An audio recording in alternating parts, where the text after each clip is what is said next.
დაეხმარები, ისინი შენ ყველანი გეხმარებიან.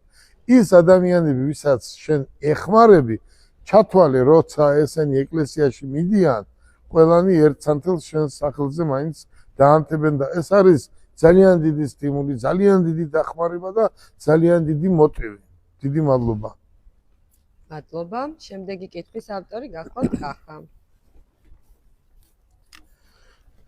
მაგელა რა არის საქართველო და ქართველობა ზოგადად თქვენთვის? უყურეთ ახლა როგორ არის კახა. საქართველო იყო, არის და იქნება.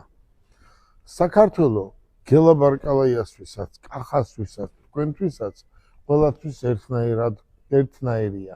ერთნაირად გვიყვარს. ჩვენ საქართველოს გულისთვის საქართველოზე და უყურე როგორ არის.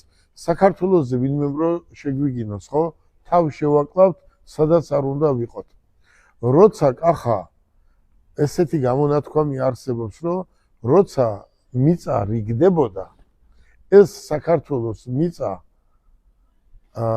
ებრაელებმა თავისთვის დატოვეს. ესეთი გამონათქვამი არსებობს, რომ მოდიო, ეს მიწაო ჩვენი იყოსო, მაგრამ დასახლდნენ ისრაელში, თქვათ, ხო? მაგრამ ესე ჩვენი იყოსო. მეორე ეს მისცეს ეს ტერიტორია საქართველოში არქვეს, ქართველი ხალხი დასახლდა და საქართველოზე უკეთესი მიწა. უკეთესი განათლებული ხალხი. უკეთესი განათლებულს და კულტურულ ხალხს დედამიწის ზურგზე ვერ ნახავთ. კახა, მე ვარ 30 წელია მსოფლიო გამოფენის წევრი. აი, თქვენ როგორ ფიქრობთ? არის ორი ადამიანი არ არის იმდენი ნასიარულები, მთელი მსოფლიოს კრუგი მაქვს დარტყმული რამდენჯერ, ხო? მე კარგად ვიცი მთელი მსოფლიო, ხო ვთქვათ? მაგრამ სადაც არ უნდა მიხვიდე და რო იტყვი ქართველი ვარო, სულ სხვა ადამიანი ხარ შენ ქართველი, ამაყი ხარ და ყოველთვის ყველაზე მაღლად გახარ. შეიძლება ქვეყანა იყოს, აი არ მინდა ახლა სახელი თქვა, არის 1, 2, 100, 100 ქვეყანა, საქართველოს ფასი შეიძლება კუნძული კონდეს.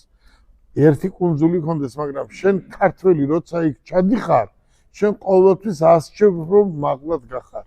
ჩვენი ადათით, წესით, კულტურით, წასულით, წარსულით და ყველაფრით. საქართველო გელაბარკალაიასთვის არის დედა, მამა, წყალი და ჰაერი და ყველაფერი. დიდი მადლობა.